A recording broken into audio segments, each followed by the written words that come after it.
아멘. 하나님 말씀은 마가복음 10장 1절에서 12절까지 말씀을 같이 우리가 합독을 하겠습니다. 마가복음 10장 1절에서 12절까지 말씀을 같이 합독합니다. 예수께서 거기서 떠나 유대 지경과 요단강 건너편으로 가시니 무리가 다시 모여들거늘 예수께서 다시 전례대로 가르치시더니 바리새인들이 예수께 나와 그를 시험하여 묻되 사람의 아내를 버리는 것이 옳으니까 대답하여 이르시되 모세가 어떻게 너희에게 명하였느냐 이르되 모세는 이혼 증서를 써주어 버리기를 허락하였나이다. 예수께서 그들에게 이르시되 너희 마음이 완약함으로 말미암아 이 명령을 기록하였거니와 창조 때부터 사람을 남자와 여자로 지으셨으니 이러므로 사람이 그 부모를 떠나서 그 둘이 한 몸이 될지니라. 이러한즉 이제 둘이 아니요 한 몸이니 그러므로 하나님이 짝지어 주신 것을 사람이 나누지 못할지니라 하시더라. 집에서 제자들이 다시 이 일을 물으니 이르시되 누구든지 그 아내를 버리고 다른 데에 장가드는 자는 본처에게 간음을 행하며 또 아내가 남편을 버리고 다른 데로 시집가면 간음을 행함이니라. 아멘.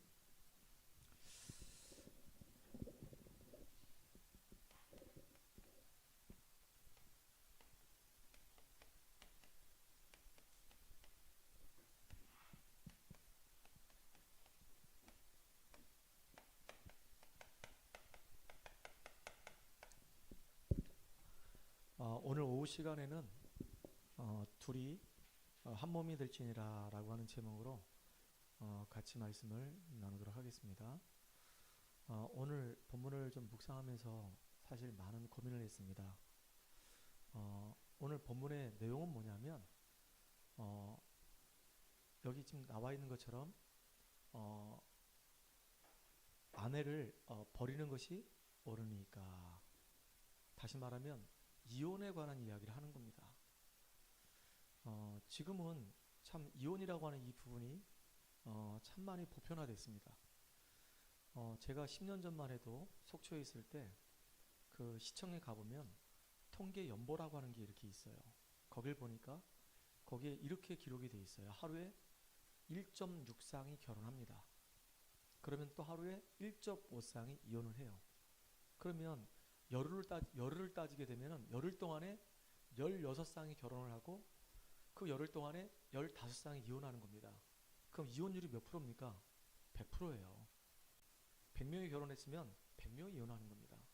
그 정도로 10년 전에 이혼이 심각하구나 라고 하는 걸 느꼈단 말이에요. 10년이 지난 지금은요, 더 심각해졌습니다. 조금만 마음에 안 들고 성격에 문제가 있으면 바로 이혼입니다. 그래서 주변에 이혼한 사람들 굉장히 많습니다. 그리고 학교에서 선생님들이 참 우리 학생들을 지도할 때 고민이 많아요. 한 반에 이혼한 가정의 아이들이 왜 이렇게 많은지요. 그러니까 이제는 교회에서도 이제 이혼 얘기를 잘 못하는 거예요. 그러니까 교회 안에도 이혼한 사람들이 많거든요. 이혼한 데다가 또 이혼한 사람끼리 서로 눈 맞아가지고 또 재혼했단 말이에요. 그것을 가지고 옳고 그름을 얘기한다는 것이 참 너무 힘든 거란 말이에요. 근데 오늘 이 바리새인들이 예수님을 시험하려고 사람에게 있어서 자기 아내를 버리는 것이 마땅합니까? 이혼에 대해서 지금 물어본단 말이에요. 참 말 같지도 않은 것을 물어보는 거예요. 우리가 이런 부분들에 대해서 정확하게 영적인 기준을 가지고 말씀을 좀 이렇게 잘 인도받는 여러분 됐으면 좋겠습니다. 우리 교회는 감사하게도 청년들이 지금 많아요. 청년들이 많아가지고 여러분들이 정말로 앞으로 결혼할 때 나는 정말로 어떤 결혼관을 가지고 내 배우자를 만날 것인지 진짜 여러분들 기도 많이 하셔야 됩니다. 왜냐하면 내가 대학 사역을 할 때 참 충격적인 그런 일들이 있었거든요. 어떤 자매가 나한테 오더니 대학생이었었어요. 목사님, 제가 있잖아요, 너무 멋있는 애를 만나지 않았겠습니까? 그래요. 그래서 그 친구하고 제가 정말로 결혼했으면 좋겠습니다. 그래서 결혼은 기도하면서 신중하게 해야 된다. 아무나 만나지 말아라. 근데 네가 그 친구를 도대체 어떻게 만나게 됐냐? 어떤 모임에 갔는데요, 글쎄 눈썹이 너무 진한 거예요. 송승연 닮았어요. 그래가지고 내가 그냥 한눈에 반했잖아요. 내가 그 얘기를 딱 듣는데요, 아, 이 친구는 앞으로 참 고생 많이 하겠다 싶은 거예요. 아무나 눈썹만 진하면 그냥 무조건 그냥 덮어놓고 고야. 그러니까 나중에 이제 콩꺼풀이 씌어가지고 결혼했다가 시간 지나서 콩꺼풀 벗겨지니까 이 사람이 그 사람이 아닌 게 해가지고 또 이혼한단 말이에요. 그러면 되겠어요, 안 되겠어요? 우리 딸한테 늘 얘기하는 겁니다. 아무나 만나지 말아라. 그러니까 얘가 지금도 모태솔로라. 아무도 지금 사귀지 못하고 있어요. 아무도 만나지 못하고 있어. 결혼을 전제로 늘 만나야 된다 생각하니까 아무나 못 만나서, 아니 결혼 전제가 아니고 그냥 학과 친구처럼 뭐 대학을 가면 그 학과에 남자친구도 있으니까 그냥 남자애들 편안하게 만나면서 남자들이 성향이 이렇구나 저런 생각 갖고 있구나, 아 그러면서 남자에 대한 세계를 좀 이해하면 얼마나 좋겠냐, 그렇게 편안하게 만나라. 이성 간의 교제는 나중에 하대에 깊이는 들어가지 말아라. 왜냐, 결혼할 대상이 아니니까 편안하게 그냥 만나는 것까지 내가 허락한다. 그랬더니 자기는 그렇게 못하겠대요. 남자를 딱 만나게 되면 벌써 결혼 생각부터 딱 하기 때문에 신중할 수밖에 없다. 그래서 아무나 대신 못하겠다고. 그래서 내가 일단은 예수 믿어야 된다. 예수를 믿는데 그냥 예수 믿는 게 아니라 종교생활하면서 교회 왔다 갔다 하는 그런 놈 말고 정말로 올바르게 예수에 대해서 알고 정말로 예수님 사랑하고 영혼의 정말로 중요한 부분을 깨달은 그 사람이 된다. 참 복음 가진 자가 돼야 된다. 그리고 중요한 거, 인생의 분명한 목적과 비전이 있어야 된다. 복음 안에서 내 야망과 내 성공과 내 욕심을 채우려고 하는 그런 사람 말고 하나님의 복음의 말씀 안에서 나를 하나님이 어떻게 쓰실 것인지에 대한 인생의 분명한 비전이 있는 사람, 그리고 같이 대화가 돼야 된다. 육신적인 대화 백날 해봐야 결국은 영혼의 갈급함만 채워진다. 근데 영적인 대화가 된다. 영적인 대화가. 그런 사람, 포럼이 되어진 사람을 만나게 되면 아빠한테 소개시켜줘라. 그래서 내가 기준을 딱 세 가지를 줬어요. 예수 잘 믿는 사람, 그리고 분명한 복음 안에서 비전이 있는 사람, 그리고 서로 간에 포럼이 된 사람. 이 하울링이 떠요? 껐나요? 이게 참 너무 중요한 거란 말이에요. 그래서 우리 큰딸도 결혼을 할 때 그 세 가지 조건을 딱 만족하는 사람을 만났어요. 저는 그래서 참 감사해요. 직업이 뭐든 간에 상관없어요. 분명한 복음 안에서 비전이 있는 사람이었었어요. 처음에 만났던 사람들은 싹 다 불신자였었어요. 그래서 저는 아예 쳐다보지도 않았습니다. 만나지도 않았습니다. 만약에 결혼한다 그러면 너는 이제 내 딸 아니야 라고 할 정도로 딱 끊을 생각을 갖고 있었어요. 심지어 내 딸한테 이런 말까지 했습니다. 너는 아빠에게 와 있는 축복을 그 유업으로 받을 자격이 없어 라고 얘기할 만큼, 너는 아빠의 축복이 너한테 절대로 전달되지 않을 거야 라고 얘기할 만큼, 불신자하고 만나가지고 네가 그 친구한테 복음 전해서 뭐 예수 믿게 한다? 거짓말이야. 말도 안 되는 얘기야. 만약에 네가 결혼해가지고 평생 그 친구를 하나님의 구원 계획 속에 없는 사람이면 어떻게 할 건데? 얘가 되게 충격을 먹었어요. 진짜 그 친구 놓고 계속 기도했어요. 흑암 결박 계속 했어요. 근데 어느 날 보니까 떨어져 나가더라고요. 또 만났는데 또 불신자 만나는 거예요. 나 진짜 실망이 너무 컸어요. 왜냐하면 그때 우리 딸의 영적인 상태가 불신자 만날 수밖에 없는 영적인 상태라. 또 기도했어요. 떨어져 나가더라고요. 그러니 이제는 예배 속에 들어가서 말씀 듣고 은혜 받기 시작하고, 교회 안에서 막 훈련 받기 시작하고, 목사님의 중요성을 알게 되고, 교회를 가슴에 품게 되고, 청년들의 그 애들이 이제 이렇게 세워지지 않는 모습 보고 빈곳이라는 부분을 보게 되고, 막 영혼에 막 안타까움을 갖게 되고, 애가 막 사명자로 막 서는 모습 보니까 됐다 싶더라고요. 그들이 이제 진짜 하나님이 딱 정확하게 예배된 사람을 만나게 하셨어요.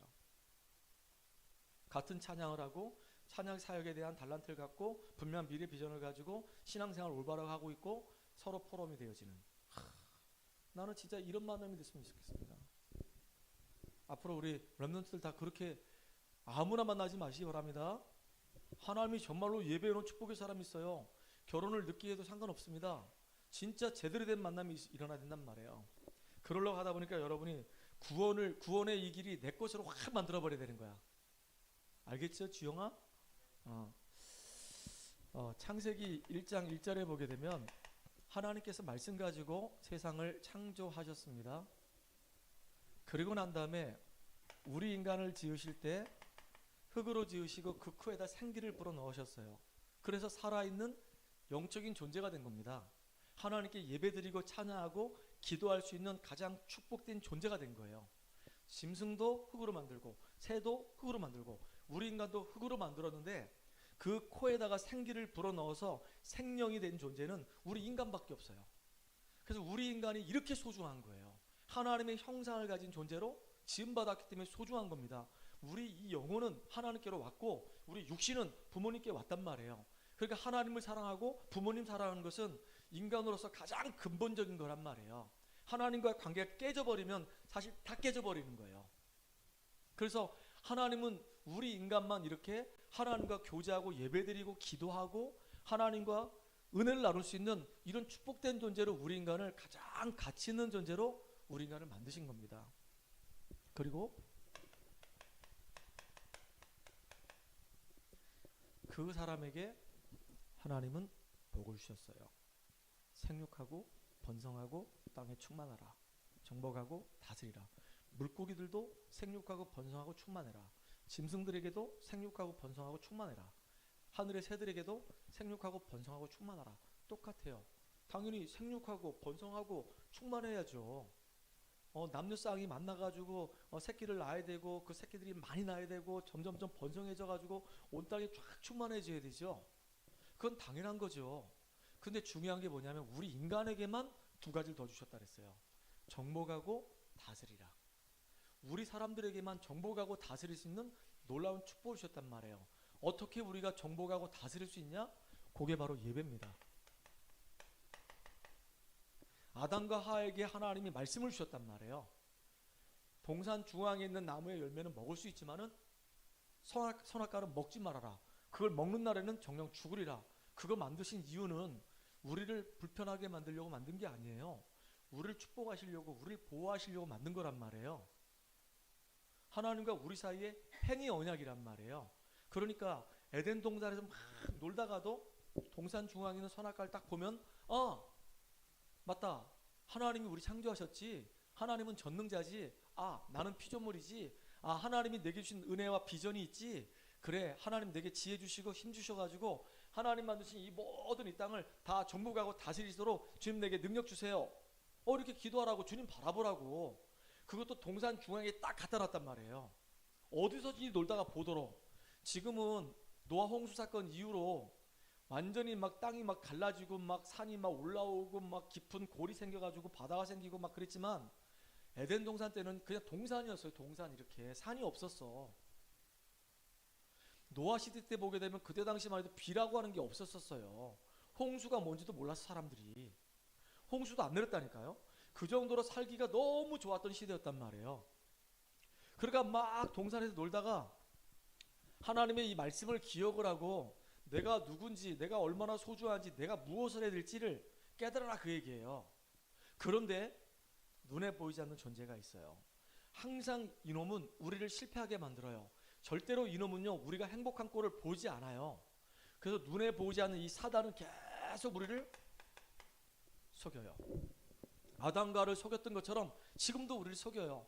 그 사단의 유혹에 빠져서 하나님 말씀에 불순종하는 죄를 짓게 되고 급기야는 하나님을 떠나게 됩니다. 이게 인간의 문제의 시작이 된 거예요. 돈이 없기 때문에 문제 왔다. 물론 맞아요. 몸이 지금 불편하기 때문에 문제 왔다. 물론 맞아요. 직장생활 못 들어가기 때문에 문제 왔다. 맞아요. 근데 그런 모든 문제가 어디서 왔냐 이거예요. 그 모든 문제의 시작은 이 근원적인 문제에서 왔다 그 얘기예요. 사단에게 속아서 죄를 짓고 하나님 떠나면서부터 문제 온 거예요.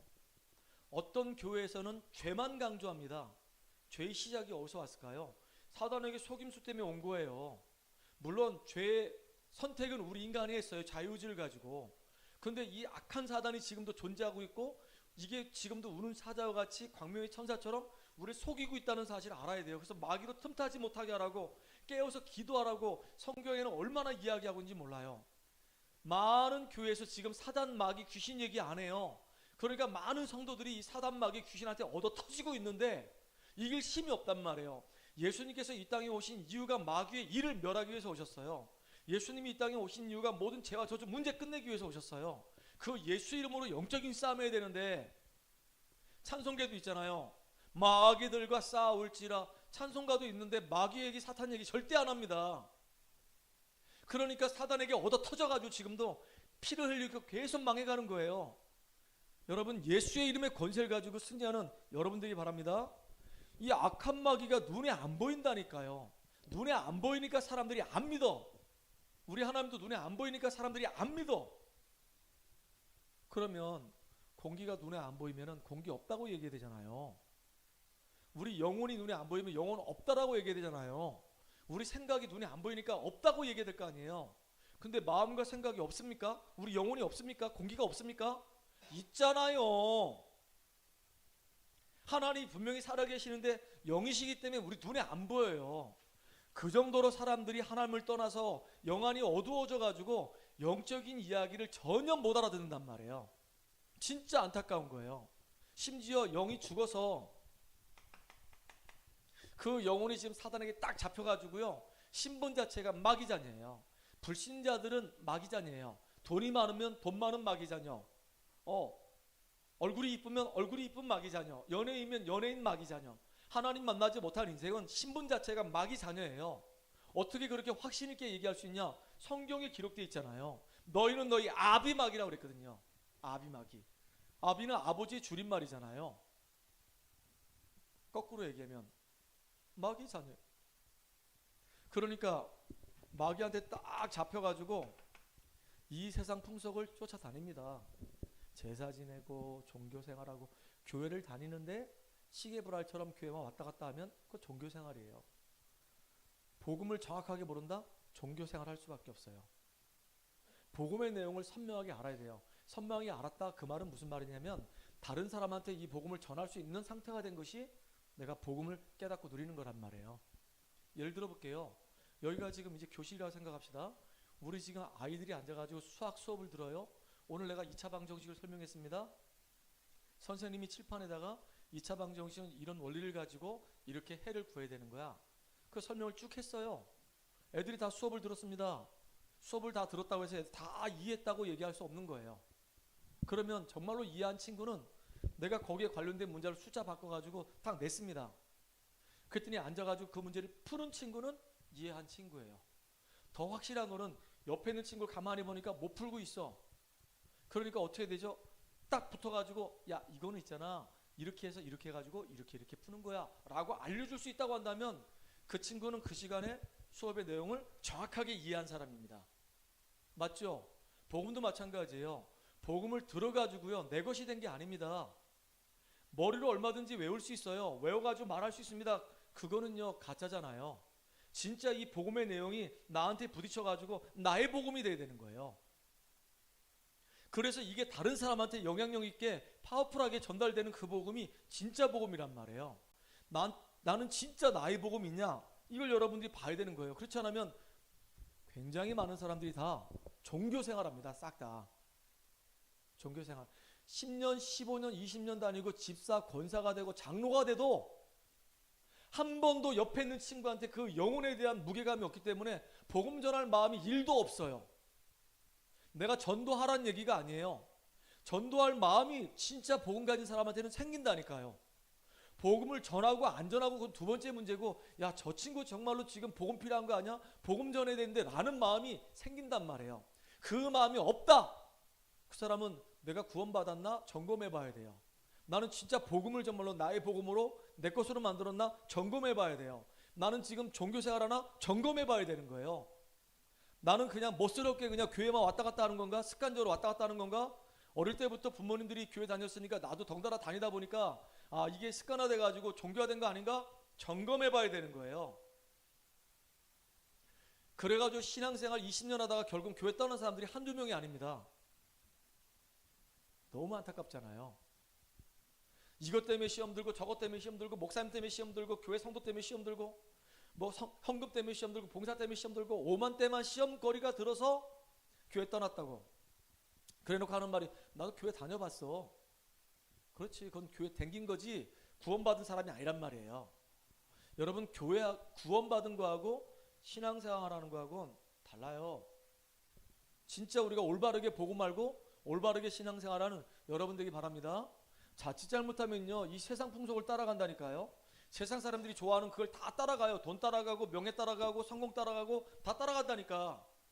성공이 최고야. 돈 많이 벌어야 되는 거야. 그래야지 네가 하고 싶은 거 할 수 있지. 좋은 직장 들어가야 돼. 좋은 대학 들어가야 돼. 물론 나쁜 건 아니에요. 근데 그 속에 생명이 없어. 하나님 만나지 못했어. 그렇게 해가지고 돈 많이 벌었다? 하나님 보실 때 아무 의미 없어요.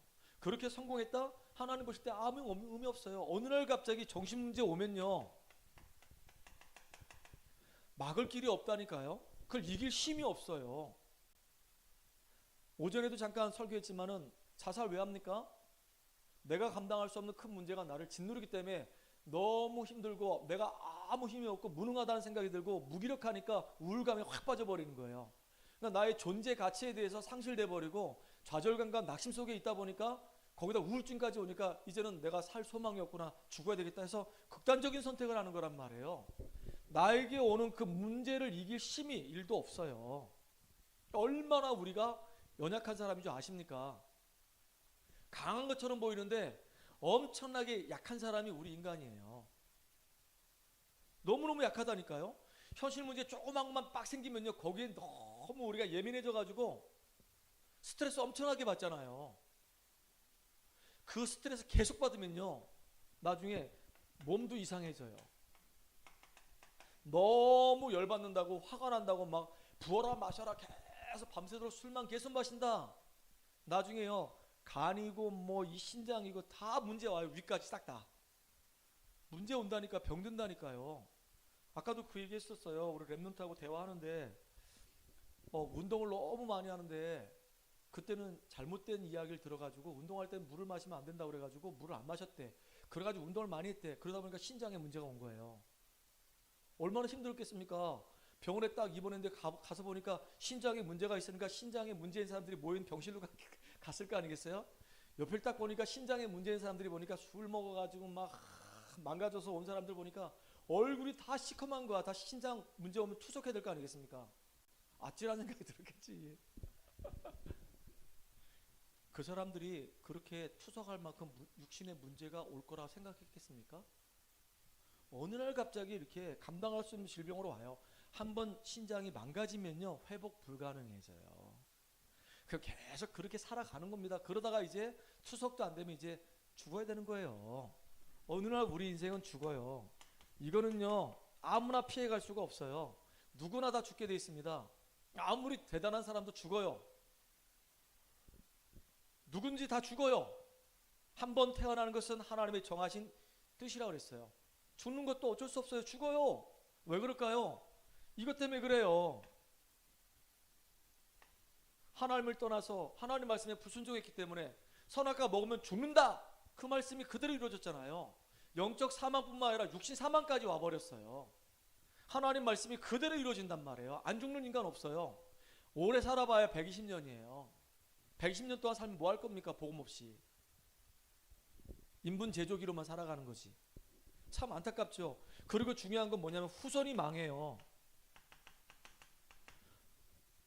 뭐 자녀들에게 전달할 수 있는 게 뭐가 있겠습니까? 나는 우리 아이들한테 전달할 수 있는 것 딱 하나밖에 없어요. 이 아이들한테 진짜 복음만 전해야 되겠다. 우리 아이들이 복음만 알면 승리하는 거거든요. 나는 우리 아이들한테 유산 물려줄 돈이 없어. 그리고 유산 물려줄 마음도 없어. 우리 아이들이 진짜 하나님 축복을 받아야죠. 그렇잖아요. 내가 물론 이제 경제력이 있어서 물려주면 좋죠. 근데 없어. 물려줄 게 없어. 가진 건 지금 몸 두 알밖에 없어. 우리 딸들이 진짜 그래도 감사한 게 지들이 알아서 공부해가지고 자격증 받아가지고 학비 벌어가면서 지금 공부해요. 너무 기특하죠. 난 진짜 이게 잘한다 생각해요. 부모님 도움만 계속 받는 것보다 자기들이 알아서 대학 때부터 자수성가하는 겁니다. 다만 자수성가하는 사람들 특징이 뭐냐? 고집 겁나게 셉니다. 잘못된 자아가 형성돼가지고 고집 겁나게 셉니다. 남들 얘기 안 듣습니다. 그렇게 성공하면요, 남들 다 우습게 합니다.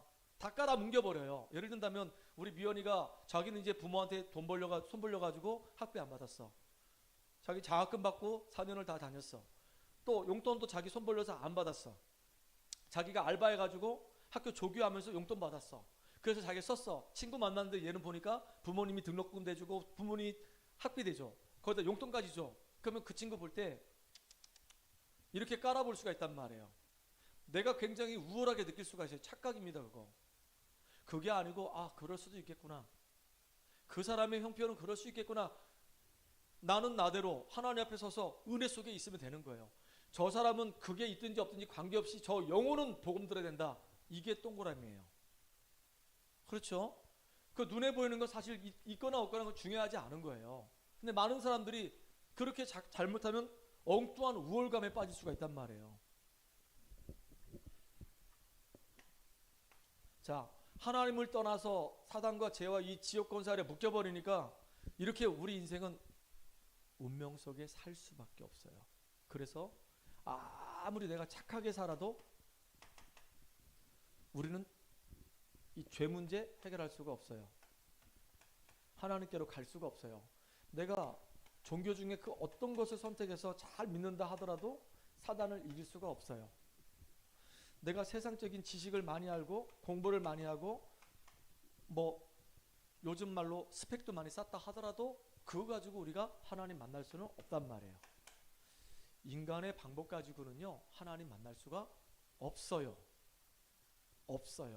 그래서 사랑이 많으신 이 하나님께서 이런 망가진 우리 인생들을 여기서 건져내시려고 우리와 의논도 안 하시고 일방적으로 우리를 구원할 수 있는 구원자를 보내주셨어요. 그분이 바로 예수님이란 말이에요. 예수님께서 십자가에서 죽으시고 우리가 해결하지 못하는 인생의 모든 문제를 해결하시고 그리스도 일을 하셨단 말이에요. 그래서 예수는 그리스도예요. 여러분들 그리스도란 말은 기름 부음 받은 자란 뜻이에요. 구약 시대에 기름 부음 받은 직분이 딱 세 직분이 있죠. 왕, 선지자, 제사장의 기름 부음 받았어요.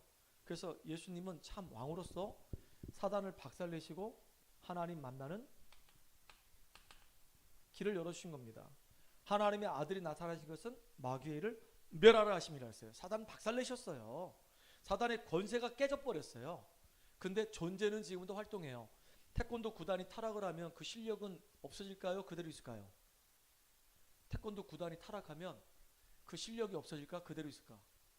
그대로 있어요. 마귀 새끼가 권세가 깨졌어도 존재가 지금도 살고 있기 때문에 우리 예수 믿는 우리한테는 아무 힘을 발휘하지 못해. 예수 이름 앞에는. 근데 불신자들한테는 지금도 여전히 왕노릇한단 말이에요. 예수님이 십자가에 죽으시면서 우리가 해결하지 못하는 모든 죄와 저주 문제 끝내셨고 제사장으로서 또 참 선지자로서 하나님 만나는 길을 열어주신 겁니다.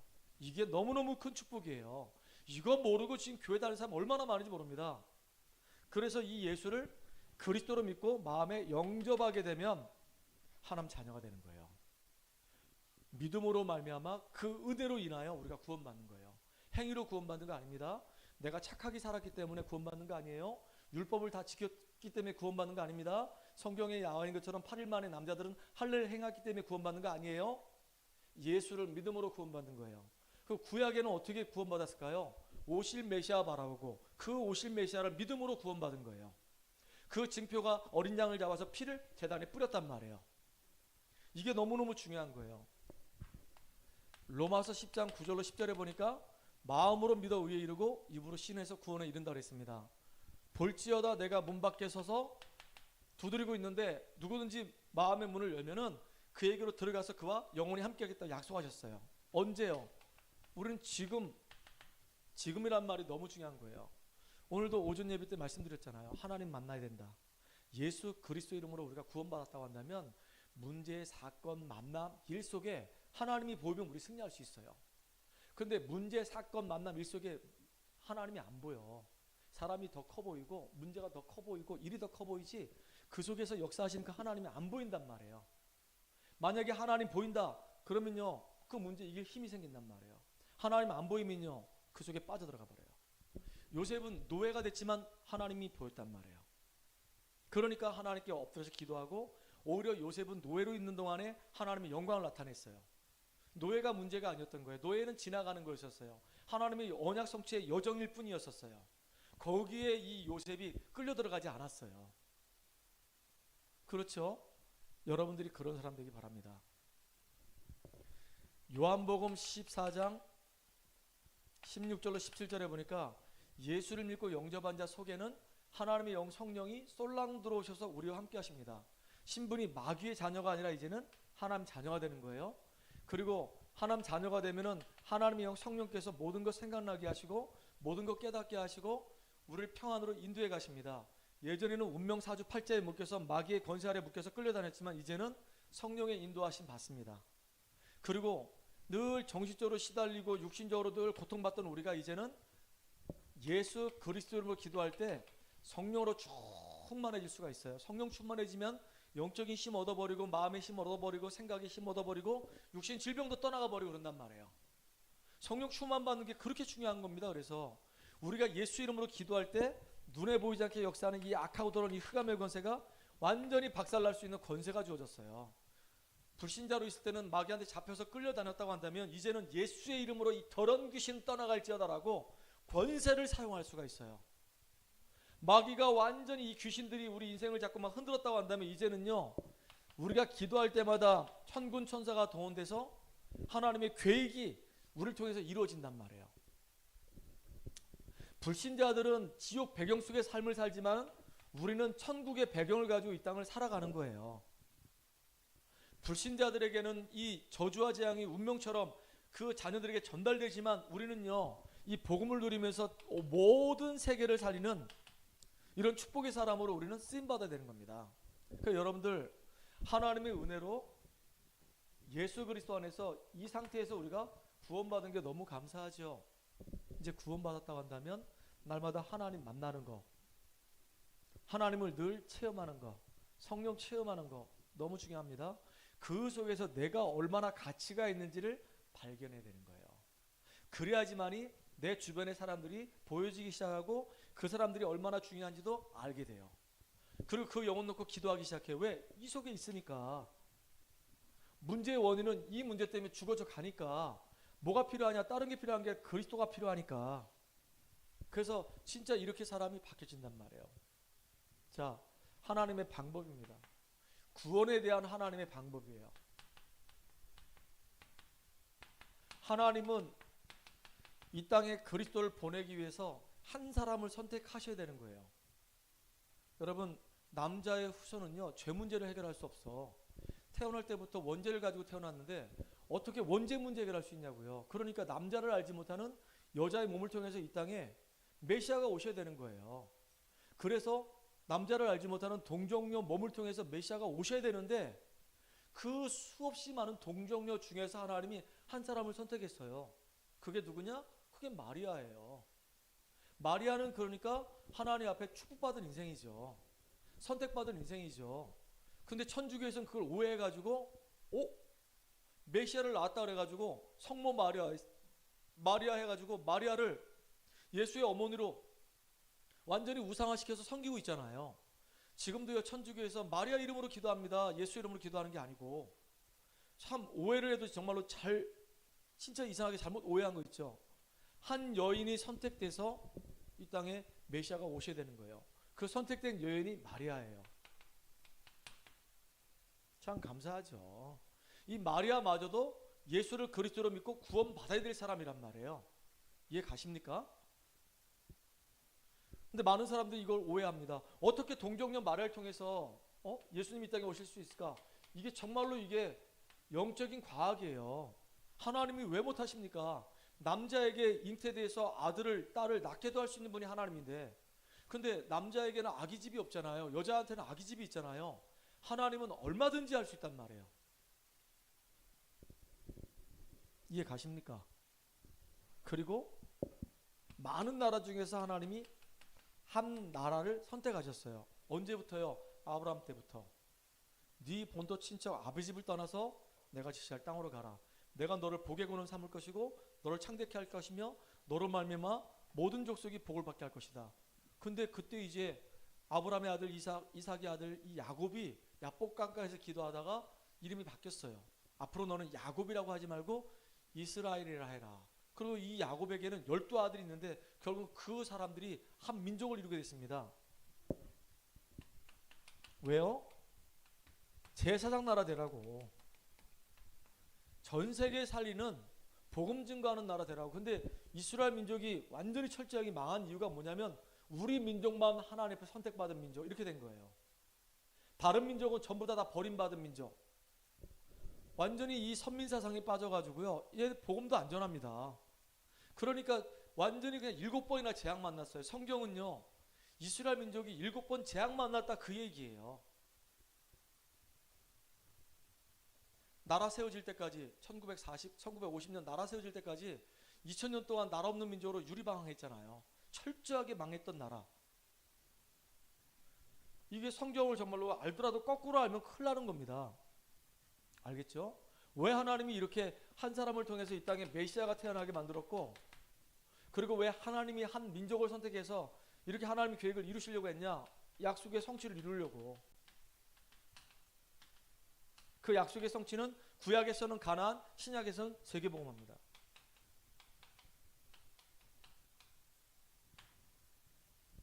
하나님이 이렇게 완벽하게 우리를 부르셨단 말이에요. 이런 엄청난 축복이 우리한테 있어요. 여러분들, 그래서 우리는 육에 속한 사람이지만은 영에 속한 사람이에요. 그래서 신학자들이 2분설, 3분설 얘기합니다. 우리 몸은 영혼과 육으로 딱 나눠져 있다. 2분설 얘기하는 거예요. 아니다. 우리 몸은 영이 있고 혼이 있고 육이 있다. 이 3분설 이야기하는 겁니다. 둘 중에 뭐가 맞냐? 둘 다 맞아요. 왜냐? 성경에서 둘 다 얘기하고 있으니까.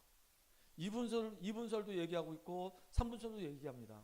어떤 성경을 보면 영혼과 육 이렇게 둘로 나누기도 하고, 어떤 성경은 영과 혼과 육 이렇게 나누기도 한단 말이에요. 성경에서 다 얘기해요. 중요한 거는 우리가 육신적인 데 관심이 있냐 영적인 데 관심이 있냐, 이게 중요한 거란 말이에요. 여러분들은 진짜 영적인 축복을 누리시길 바랍니다. 왜냐? 그 이유가 오늘 마가복음 10장을 읽어보니까 이 바리새인들이 예수님을 시험하는데 뭘 갖고 시험하냐? 이혼에 관련된 부분 가지고 시험해요. 그 특히 우리가 좀 눈을 뜨고 주목해서 봐야 될 게 뭐냐면은 5절에 보니까 예수께서 그들에게 이르시되 너희 마음이 완약함으로 말미암아 이 명령을 기록하였거니와. 이혼 증서를 쓰고 이혼하라 그 얘기입니다. 근데 모세가 사실은 기록을 했잖아요. 근데 왜 그렇게 이혼 증서를 써서 이혼하라고 했냐면 벌써 이혼하려고 하는 그 사람의 그 마음이 완약한 거예요. 못된 거예요. 여자를 그냥 딱 갈아치울 생각을 가지고 틈을 만들어서 여자하고 이혼하려고 이런 악한 마음과 동기를 가지고 와서 막 밀어붙이니까 어쩔 수 없이 그러면 그렇게 이혼 증서를 써줄 테니까 이혼해라. 근데 성경에서는 뭐라고 얘기하죠? 성경에서는 예수님이 분명히 얘기하십니다. 여기 7절에 보니까 이러므로 사람이 그 부모를 떠나서 그 둘이 한 몸이 될지니라. 이러한즉 이제는 둘이 아니고 뭐래요? 한 몸이니. 그러면서 10절에 누구든지 그 아내를 버리고 다른 데에 장가드는 자는 본처에게 뭐 하는 거라고요? 간음을 행하는 것이다. 이혼하지 말라 그 얘기입니다. 하나님이 짝을 지어줬는데 왜 이혼하냐 이거예요. 힘들다고 이혼하고 문제 있다고 이혼하고 그러면 그건 아니잖아요. 그래서 처음부터 시작을 잘하라 그 얘기입니다. 이해가셔요? 저한테 상담이 들어왔어요. 어떤 집사님이 고민된다고 상담이 들어왔어요. 남편이 같이 일을 하는데 너무 힘들다는 거예요. 왜 그러십니까? 맨날 술만 먹는다는 거예요. 그러니까 일도 제대로 안 한다는 거예요. 같이 커피점을 운영해야 되는데 자기는 이제 커피 드립을 해야 되고, 남편은 이제 그 외국에서 커피가 이렇게 원자재가 오게 되면 그 커피를 가지고 이제 로스팅을 해야 되고, 그래 커피를 볶고 나면은 이제 그걸 이제 이렇게 가스를 빼고 난 다음에 또 이렇게 진열대에 쫙 진열했다가 손님들이 커피 달라고 하면 자기 또 내려서 커피 드립을 하고. 그러니까 한 사람은 이제 기계에 딱 관련돼서 로스팅하고, 한 사람은 손님들 맞이해서 딱 이렇게 커피를 드립을 해서 주고, 이런 일을 한단 말이에요. 근데 맨날 술만 먹고 막 해롱해롱거리고 일도 제대로 안 하고 커피는 지금 다 없어져 가고 있는데, 그러니까 막 이 부인이 집사님이 막 돌아버릴 것 같아. 그래서 남편한테 가서 막 얘기합니다. 이혼해야 되겠다고, 못 살겠다고. 이혼이 그냥 입에 붙었어. 그래서 내가 그분한테 그랬어요. 집사님, 저 남편 살릴 수 있는 사람은 집사님밖에 없어요. 집사님, 지금 저 남편이 저렇게 술을 계속 마시고 저렇게 허랑방탕하게 삶을 살아가는 이유가 뭐인 것 같습니까? 저 사람 어렸을 때부터 가진 숨은 영적인 문제가 있는 겁니다. 뭔가 이 영혼에 채워지지 않은 갈급함이 있는 거예요. 그래서 지금 저렇게 방황하는 겁니다. 그게 안 보입니까? 집사님, 저분한테 지금 뭐가 필요하겠습니까? 일하는 게 지금 중요하겠습니까? 아니면 저분한테 정말로 뭐가 필요하겠습니까? 당신 남편에게 복음이 필요하지 않겠습니까? 그리고 집사님이 지금 탁 남편을 쳐다볼 때 도끼 눈을 뜨고 막 신경질적으로 이렇게 남편을 무시하듯이 막 이렇게 얘기하면 좋아할 사람 누가 있겠습니까? 나라도 도망가겠습니다. 나라도. 집사님이 복음 누리면서 남편의 그 받은 상처를 품어주고 기도해주고 남편한테 힘이 되어주고 그 얼마나 좋겠습니까? 집사님부터 먼저 사세요. 그리고 남편을 놓고 진짜 기도해주세요. 이 집사님 생각이 달라졌어요. 맞아요, 목사님. 우리 남편한테 정말로 내가 육신적인 것만 계속 강요했네요. 영적인 것은 내가 눈을 못 떴네요. 목사님, 우리 남편 말씀 운동 해주세요. 그리고 내가 우리 남편 계속 기도하겠습니다. 그리고 남편을 지금처럼 막 무시하거나 모멸감 느끼게 만들지 않고, 잘은 안 되겠지만 남편을 정말로 따뜻하게 제가 이렇게 할 수 있도록 하나님 힘 달라고 기도할게요. 그렇게 된 거죠. 참 사람들이 참 너무 안타까워요. 진짜 이혼 위기 가운데 놓인 사람 너무 많습니다. 이런 사람이 지금 한둘이 아니에요. 어떤 사람은 또 게임 중독에 된 남편 때문에 너무 막 괴로워하는 겁니다. 퇴근하고 집에만 오면은 다 거실에 앉아가지고 게임을 계속 돌리는 거 같고, 아들하고 딸이 막 같이 노는데 놀아달라고 하는데도 나 지금 바빠, 좀 쉬어야 돼, 엄마하고 놀아 이러면서 아빠가 아빠 역할을 안 하는 겁니다. 무슨 그게 아빠입니까? 이 여자가 막 열이 받아서 집사님인데 막 남편한테 막 해대는 겁니다. 그러니까 밖으로 뛰어나갔어. 게임방 갔어. 게임방 가서 밤새도록 들어오지도 않고 거기서 계속 게임만 하는 거예요. 왜냐면 부인 잔소리 듣기 싫으니까. 그래서 집사님, 가정이 편안해야 돼요.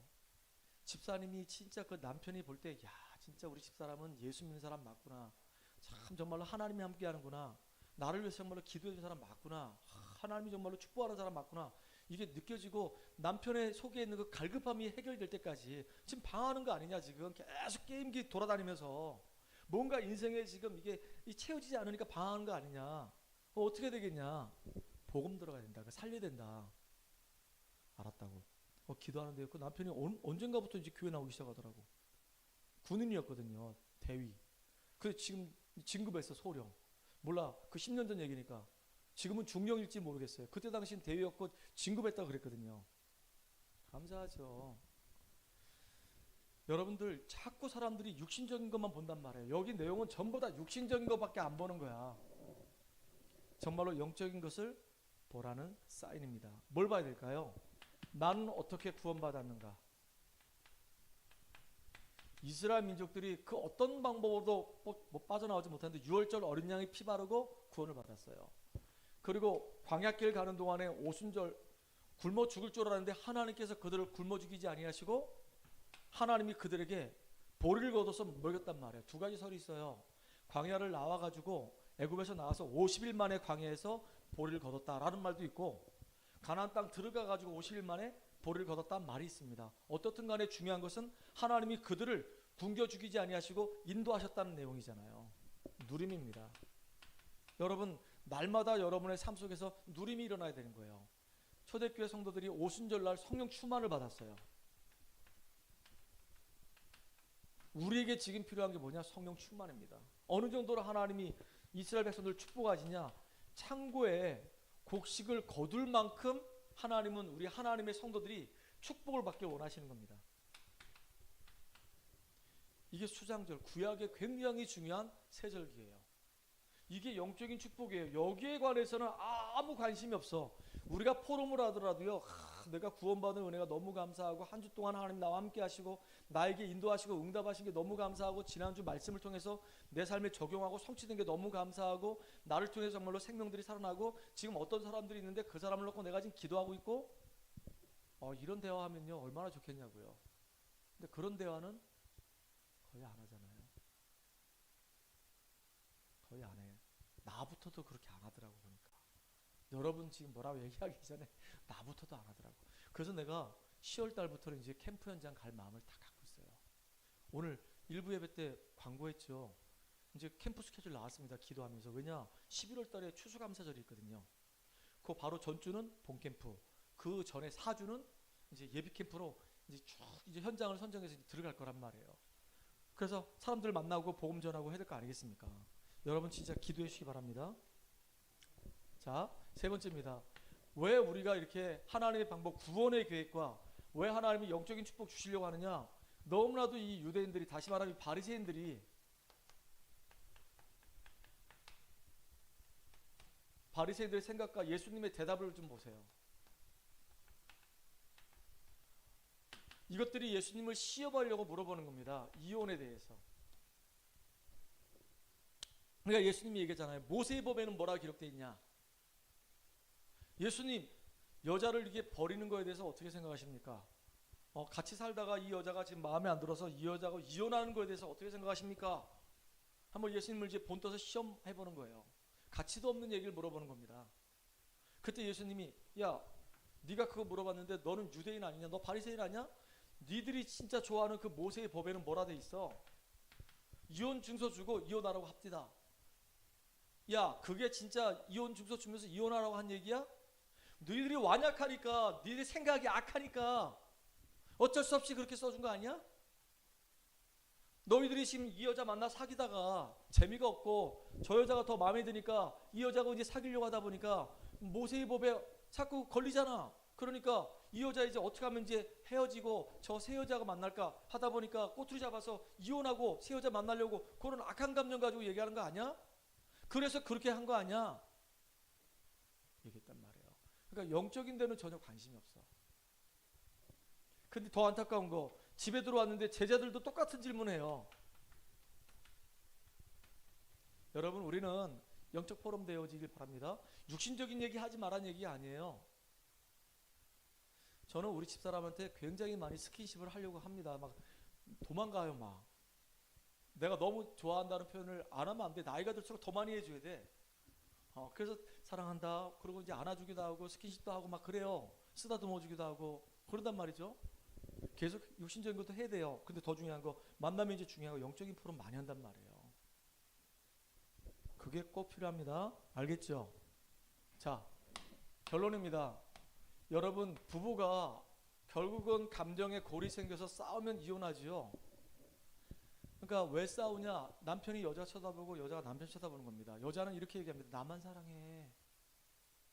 다른 여자한테 눈길 돌리지 마. 나만 좀 쳐다봐. 나 좀 사랑해줘.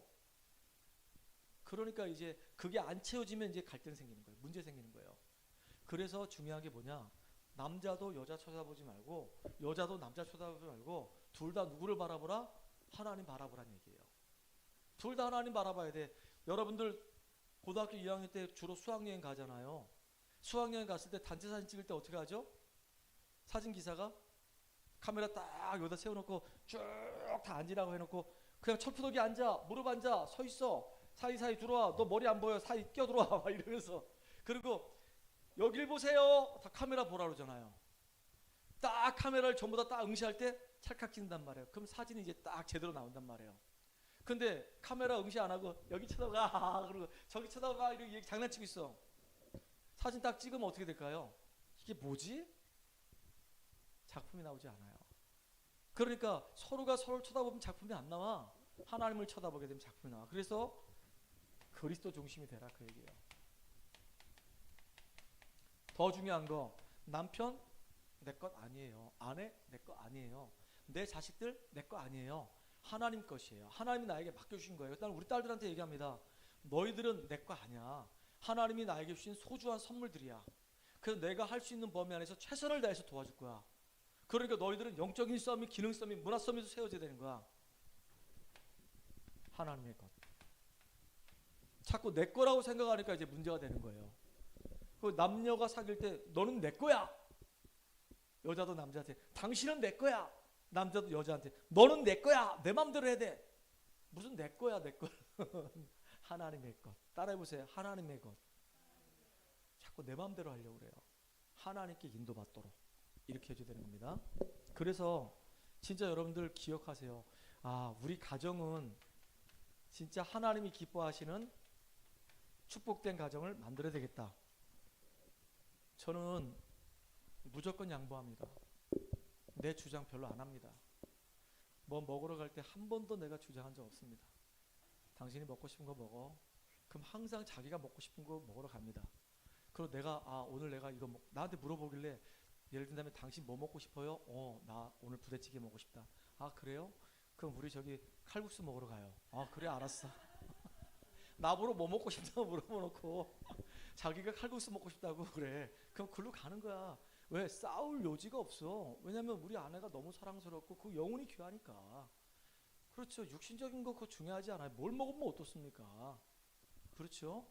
그 영혼이 힘을 얻고 살아나도록 하는 그런 축복된 여러분들 되기를 주의 이름 축원하고 특별히 여러분의 가정을 여러분이 살리기 바랍니다. 여러분 부모님들 생각이 안 맞으면요 참 집에 가면 우리 랩런트들 힘들어. 또 여러분들 교회 오면 성도들하고 중직자하고 또 목사님하고 싸우면 우리 랩런트들 시험 들고 상처받고 교회 떠나는 일이 많아져. 그러니까 그런 문제 보면은 속지 마시기 바랍니다. 속지 마시고 이게 사단의 역사구나. 내가 하나님 앞에 온전하게 서서 하나님의 역사를 나타내야 되겠다. 이렇게 인도받는 여러분 되기 바랍니다. 하나님께 감사드립니다. 우리 사랑 귀한 우리 성도들과 렘넌트들이 복음으로 행복해지고 영적인 축복을 누리고 이제 육신적인데 물론 관심을 갖되 영적인 포럼이 되어지는 중요한 사람들이 되도록 가정이 행복한 가정이 되도록 주님이 역사에 주시옵소서. 예수님의 이름으로 감사하며 기도합니다. 아멘.